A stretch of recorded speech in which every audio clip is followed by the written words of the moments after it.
So Hank is on kind of that Oswald kind of toolbox Esper Luris deck, whereas we have Adam on more of a kind of more aggressive, beat down, control-y version tempo, with kind of, you know, the Bowmasters, the Nethergoyf. So two different Luris builds, a little different here. Interested to see how this one plays out. Who do you like in this one, Justin? It's tough to say because personally, from my side of the table, I would always rather be on the deck that's a little bit more powerful. I think some people's complaints about the blue-black or Esper-colored Bowmaster Luris controlling deck is that sometimes it doesn't feel like a vintage deck. If you don't have your Moxen starts, you're not doing something with your power, then you might fall behind and not be able to, you don't have an oops tinker button. But that being said, you have lots of good choices, and we have the the mythical turn 1 Vexing Bauble on the play. Notably on Adam's side, we have a couple of Nethergoyfs. So that turned out to be kind of a big thing against some of these other fair decks like Tarmogoyf decks and Bug. And that was able to keep them alive just long enough or to really stabilize and then maybe go off. So I don't know if it'll really come into play here, but at least that's like a option B just in case the combo play doesn't really go off, especially with that Vexing Bauble there. And what I've seen too with the Nethergoyfs is like sometimes they can get big enough where they can rumble construct tokens, right? Like they can hold them off a little bit, buy you a turn or two, and then, oh, by the way, it can chump, it can come back from the graveyard, buy us some time to, again, get out of a hole. This is turn 2 Luris, because turn 1 we had enough mana to buy the Luris, and we had the Pearl on color. Immediately play the Luris, crack the Bauble, and then we can replay the Bauble off of the Luris. Notably, this could get... Oh, never mind. Wait, there's more. Adam's just shaking his head there. Yeah, that's going to be... Even for Adam, it wasn't the worst scenario because... It wasn't a Mox that got. Oh, there are some Moxes in the hand though. Yeah, there's some Moxes in that hand. That's brutal. Wow. That's just. This is not the start that people complain about the Luris deck being underpowered. This is. I drew 1, 2, 3 restricted cards to power out my Luris on turn 2. With the protection of Vexing Bauble, start looping the Vexing Bauble. Not only do I have that, I have multiple colors of mana, blue, white, and a Wasteland. If Adam wants to play any colors of mana on Urza Saga, anything. So either of you guys ever have a chance to play Luris unadulterated, like, unedited, unerrated? Yes, I made some great content with that. That was not very fair, Magic. Oh my God. No, but it was very fun, Magic. It was fun, Magic, not very fair. I think everything about that, to me, was personally very fun, except for once everyone discovered you need to play for Remora. Yes. And then I think it became pretty unfun pretty fast and correctly was evaluated. And it's almost like, at this point, like, Hank doesn't even need the key almost. He's playing, like, fair Magic and just rolling with Luris because, he's basically got his opponent locked out of mana because of the Vexing Bauble. Yeah, this looks like the epitome of why you play the Bauble. This is like the Bauble play. Yes. You locked your opponent out of forcing, you locked your opponent out of deploying their fast mana, and you just make an insurmountable lead. It's going to be tough to come back, if even possible. Just basically one of the top tier Luris starts. And it's over. And Ancestral as sees well. Ancestral Recall. Why not another piece of power? Get buried. We've seen enough here. Hank's going to take down game 1 rather quickly in convincing fashion there. This is a kind of game of vintage that is vintage players know really well. You got vintaged. And you need to be able to, as a player, you shake it off. You say, this is something that comes with the format. This isn't what defines the format, but it is a piece of the format. And you're going to get to do it sometimes. Your opponent's going to do it sometimes. And what you need to be able to do is win the games that you have the agency over. I think this is a very strong point because it's like what you notice, especially like if you're like a grinder out there and you're playing like other formats, right? Like people take these top decks and the swings and they, tilt off or whatever, right?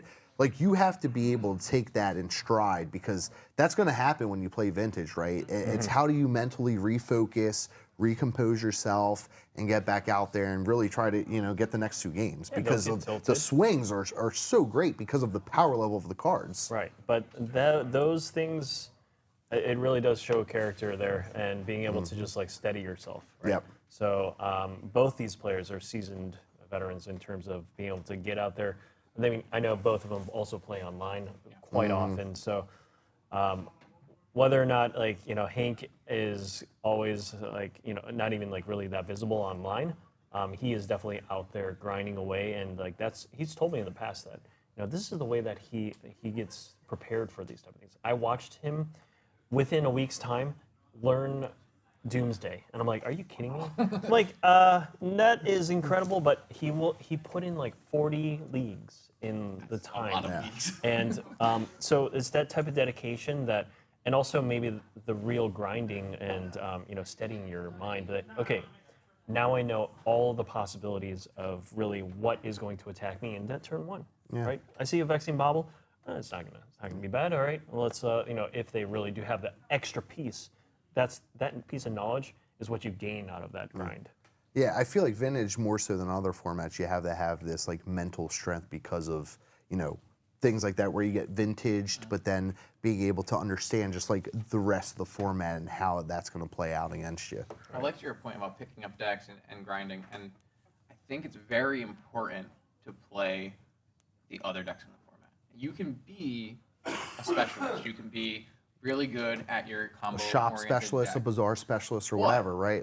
You're going to be a much better shop specialist if you go and play 10 leagues with Bazaar.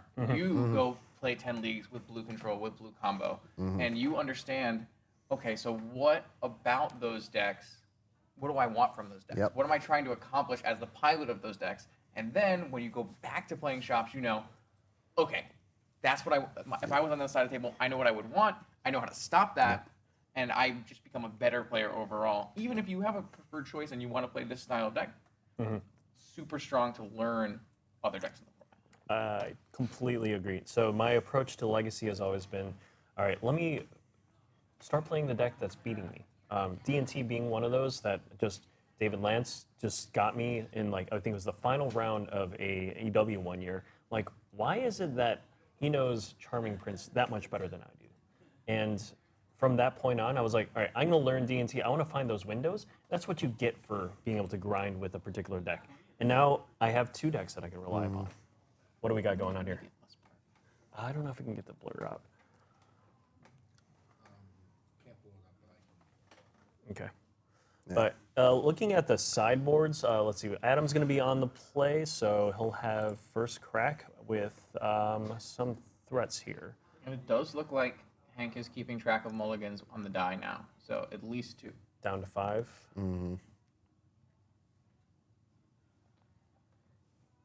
So sideboard. Oh, there's a main deck seal. I like that a lot. Main deck seal. That's from Adam's side, right? Yeah, Adam's side. Probably to get that extra enchantment piece, but also, It's just a beautiful Luris loop for Saga. You just need a certain number of Saga answers. Seal tends to be a little bit more versatile than something like a Spreading Seas. Yeah. So we had a turn 1 play from Adam, a Bobble, and a Mox. Soul Ring, yep. Is it Adam's turn to? For Luris on turn 1, 3 mana. That's exactly what we saw, but this time no Bobble from. Was that Lotus? Yeah, Lotus. Wow. Oh, there's and Lotus. Lotus. Jeez, Wow. just turn 1 All Lotus right, with Lotus. we are coming back with Force the will from Hank, though. That went real fast. All right, so difference there. Adam did not have the force. Did not have a Vexing Bobble there either. The Vexing Bobble. That was the key. Oh my gosh. That was, Adam's chance at breaking out a huge lead. But timely force of will keeps Vintage in check. Yep. But to be fair, still 4 mana on turn 1 on Adam's side. That's pretty good. And here's 4 All mana right, for Hank's Hank. turn to do some damage. Okay. Oh, there's a key. Untap that. On tap. Yeah. Wow. These 2 decks are not really known for high-paced Vintage action. This is 2 ships just passing in the night right now. Almost. Okay, pass back. there was no vault. Just didn't want to take the damage. Yeah. 3. Wonder what color box that is. Ruby. Ruby? Thank you.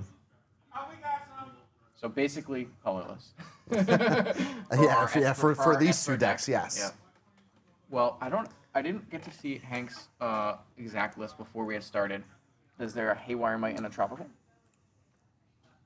Hank has no tropical. No Tropical. So that's another choice. Yep. The nice part about this Oswald deck is it is not set in stone. You have a lot of flexibility in how you want to play. Wasteland to Null Rod, so just That really ices cutting it. Hank off completely for mana right now. Notably, cutting Adam off for mana as well. Yeah. This is not a situation where it's going to be free for Adam to have a null rod in play. Nothing to cast with that Mox Ruby. Oh my God! But Hank picks up Tolarian Academy. All of a sudden, has access to 2 mana. Okay, we got. Okay. This looks like it can get That's at a least the land. Underground Sea. Yes. Yep. So that fixes all the mana problems. Blue, Right. white, and black, all ready for Adam. Adam can play Nethergoyf, can play Bowmaster, can play Swords, whatever. We're going to be looking at a Hercule's Recall to kind of reset the board if we can, at least open up a window at the end of turn, potentially From from the combo Hank. deck. Yeah. Would you bring in Hercules here? If we know there's Null Rods on the other side, perhaps. One null rod, probably, right? If there's 2 Two Null null Rods. Okay, maybe 2 null rods would be enough. Well, and the thing with like Hercules, right, that's interesting is like it can help you win a construct war, right? That's fair. Yeah. That's True. Very Yep, fair that's point. true. It's always interesting trying to evaluate how much you should weigh a construct's ability in these kind of games because a lot of the time, in my experience, the Luris, the combo deck, if you're playing a bunch of dress downs, you don't really care about constructs. Yeah. A lot of times you're going to be the one on, trying to do something, and if they counter your things and kill you with constructs, it wasn't really the constructs that were the Yeah. big deal. It was they had the permission to stop. Those are the other things, yeah. However, sometimes it's just Saga Gaming, and it's Yeah. just big constructs and you die. So Hank is going Right, Portable mana Hole, fixed here. potentially. Portable Hole would open it back up to getting some more. Portable Hole would be the answer to a null rod. Yeah. I would highly suspect that's still in the deck. But Hank it could might also just be pick the up only his answer. lures here, which he does. It looks Yeah. like he just picked up his lures. And Yep. and has the colored mana to cast Yeah. it. Not right now, right? Or am I missing something? Luris right. is in. Luris is in. Luris is in. Yeah. All right. Playing nice and fast. Love it. Okay, so Luris is in. But Luris is a 3/2 lifelink. Yeah, Because Luris doesn't have anything to pick up right now. Until there's a dress down, Yep. Sure. we're not going to be able to loop baubles Mm-hmm. or anything. Bowmaster? That is a Bowmaster. Oh, on attack versus the Luris, 3/2. Gets pinged by the Bowmaster and 1, blocked. 2, 3, 4, Do we- 5 potential mana. Dress down. Oh, Oh, okay. So wow. this So would, Hank does have the loop of dress down now. and we are stopping the Bowmaster's ETB trigger. Yeah. And this Luris is getting in. The dress down goes to the yard, and then in the end step, because you still haven't had to play with your Luris this turn, dress down has flash, bring the dress down back. Yes. So that dress down's going to be around for quite a bit. This is one of the strongest loops in the whole Luris Saga decks, or Turbo Volkey decks for that matter as well. It's Any Luris deck. drawing cards, going to be beating in with the 3/2. And totally shuts down Adam from even trying to remotely get back in the game with construct tokens. Yep, there are no convenient. Like this is another instance Yeah. of, do you need a Hercules if you Exactly, dress yeah. down every turn? Oh, lockdown bauble for Adam Yeah. on his own null run. You live by the null rod, you die by the null rod sometimes. Swords on the 1/1. On the one There's one. just no resources left here for Adam. It's slipping apart. It's slipping away. What we need here, perhaps no. If you get that Nethergoyf, it's not going to do anything. It's gonna be a 0-1. Oh no, dress down's so good. So what do we see over there? It looks Axiom like Probe showing Needle and Mox. Mox, Pearl. yep. Yeah. Okay, that's bad. Yeah. Because at the least, the first thing that is necessary to find is swords. The Luris needs to be answered, because if the Luris isn't answered, it's an extra card every turn. It's shutting down all kinds of avenues that Adam has to come back in the game. And now with a Saga coming back, not the most threatening because you would have to stop dress down loops, but you could stop dress down loops if you get enough advantage. Ooh. Wow. Okay, so we're playing a bunch of artifacts out so that the Tolarian Academy. Yeah, I was gonna say Hank's still incentivized to cast his artifacts because of the Tolarian Academy. Right. Plus, now we're gonna make those constructs huge. Yeah. And then more. I think we did one more turn of dress downing first. Okay. Because the Saga's on one. Right. So we do at least one more turn of dress downing before deciding whether we want to stop looping the dress down and start putting constructs in play. Probably because these constructs are enormous. But it's a tough spot for Adam. That's the first time that I've seen Luris chaining the dress down. Oh yeah. Oh, it's brutal. I was been playing some Saga decks on Magic Online, and when you get into this situation against Luris deck, it's really brutal to get out of it. I will call you guys sickos right now because I never played with Luris, and I don't intend on playing with Why Luris. not? I don't know. Feels like It's- a card you would like, actually. you know, I wanted to play with Luris at one point, then I decided Bigger Bug was better. So, all the artifacts just left the field. oh, Does that mean they were all paradoxes? Was this a PO? Was that a PO? Yeah. Oof. ooh, Just in Yes. case Yeah. everything that happened prior wasn't enough. Was it no, there was no dress down yet. Or was there a dress down in play first? I think it just got PO'd back. It got PO'd Yeah. back. That's kind of an interesting play. A thing you might choose to maybe leave in play so that It Adam can't just- have anything for the turn. But also, most of the things that Adam does take more than one turn to get going. Exactly, The Saga's yeah. gonna be one turn. So you're Up probably all that's not a safe being huge able deal. to grab it back anyway. Though you're gonna have like 12 cards in hand if it's advanced stuff. Yeah. But good problems. Well, I mean, first world problems there, really. Like, I think Adam's he's got his hands up and not touching cards, so it's kind of F6 right now. Yeah. I mean, the Snow Rod wasn't bad. I don't think if it was not in play, it'd be a better situation. So it's Yeah. probably it is what it is. All right, let's look at what Adam can actually potentially do here.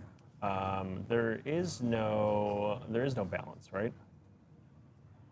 No Probably sorcery not. balance. No. Nope. Nothing is going to.